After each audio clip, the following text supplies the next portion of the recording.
이번 으라차차 내 인생 82회에서는 자신을 가족들 사이에서 소외시키는 최미경을 상대로 겉으로는 섭섭한 티를 내지 않았지만 2층에 올라와서 화가 난 속마음을 드러내는 백승주의 모습이 나왔습니다.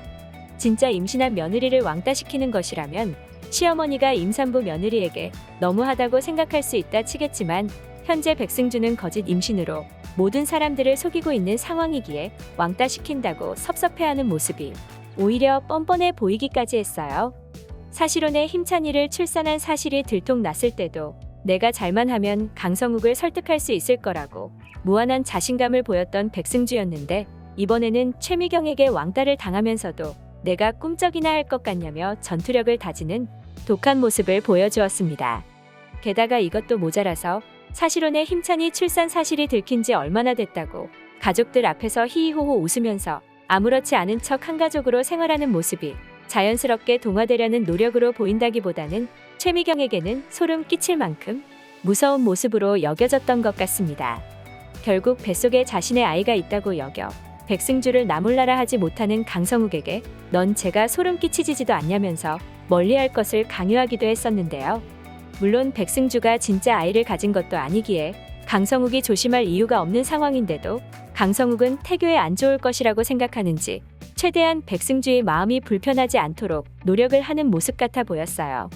물론 강성욱이 완전히 백승주의 편을 들어주지는 않기에 백승주도 강성욱의 마음을 알다가도 모를 것 같아 혼란스러워하고 있는 것처럼 보이기는 한데요. 어쨌거나 자기에게 반 정도는 마음이 넘어왔다고 판단하고 과거로 돌아가기 위해 계속 여우처럼 노력하는 모습을 보일 것 같습니다. 사실 이번에 방영된 내용에서도 보았다시피 백승주는 우연히 최미경과 강성욱이 태안에 안 좋은 기억을 갖고 있다는 것을 눈치채게 되는 상황이 벌어졌기 때문에 서울로 돌아온 강차열에게 도대체 태안에서 무슨 일이 있었던 것인지 꼬치꼬치 캐물을 수도 있을 것 같은데요. 백승주는 강성욱과 최미경의 약점을 잡기 위하여 태안 사건에 관해 궁금해하는 것에 불과한데 속마음을 털어놓을 곳이 없어서 심장이 터져나갈 것처럼 괴로웠던 강차열은 백승주에게 뺑소니 사건에 관하여 털어놓는 큰 실수를 저지를 것 같습니다. 서동희에게는 절대 말을 하지 않겠다는 백승주의 다짐을 믿고 털어놓았겠지만 백승주가 이 약속을 지킬 것이라고 생각하는 분들은 안 계시겠죠? 백승주는 자기의 입이 아닌 다른 경로를 통해 서동희에게 태안 사건에 관해 알릴 것 같아요.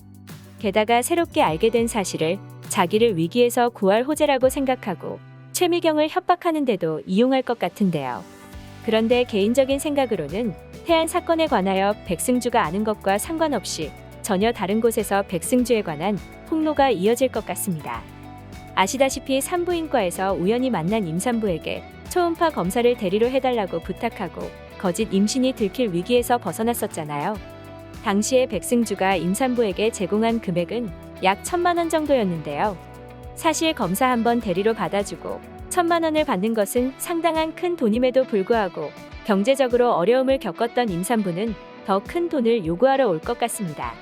사실 경제적인 곤란이 없었더라면 1,000만 원이 아니라 더 큰 돈을 준다 해도 뱃속에 있는 태아 사진을 대신 찍어주는 비상식적인 행동은 하지 않았을 것이기에 예상할 수 있다시피 당시 그 산모는 상당한 경제적 어려움을 겪고 있었을 것 같아요. 결국 백승주가 이나패션의 며느리라는 놀라운 사실을 인터넷으로 접하고는 산부인과를 통하여 백승주의 연락처를 알아낼 것 같은데요. 사실 백승주는 이름뿐만 아니라 주민등록번호까지 공개한 상태이기 때문에 임산부가 백승주의 신상에 대해 알아내는 것은 전혀 어려운 일이 아닐 것 같아요. 아시다시피 과거 기자의 입막음용으로 3억이나 지출을 했던 백승주는 이제는 강성욱의 신뢰마저 잃은 상태기에 임산부가 찾아온다고 하더라도 더 이상 돈이 나올 방법이 없기는 한데요. 결국 임산부의 입을 막기 위하여 강성욱이 방해란에게 아파트를 구입하라고 줬던 나머지 자금을 모두 주게 될 것 같습니다. 물론 기자에게 뇌물을 주고도 과거가 들통나고 말았던 것처럼 이번에도 산모에게 돈을 주고 나서도 거짓 임신 사실이 들통나고 말 것 같은데요. 손바닥으로 태양을 가리려는 백승주의 노력이 모두 허사로 돌아갈 것은 자명한 일인 것 같네요. 과연 초음파 검사를 대신 받아주었던 임산부는 백승주에게 더 큰 돈을 요구하러 찾아올까요? 다음 회가 정말 기대되네요. 오늘 영상 재밌으셨다면 구독과 좋아요 부탁드려요. 구독은 저에게 큰 힘이 됩니다. 시청해주셔서 감사합니다.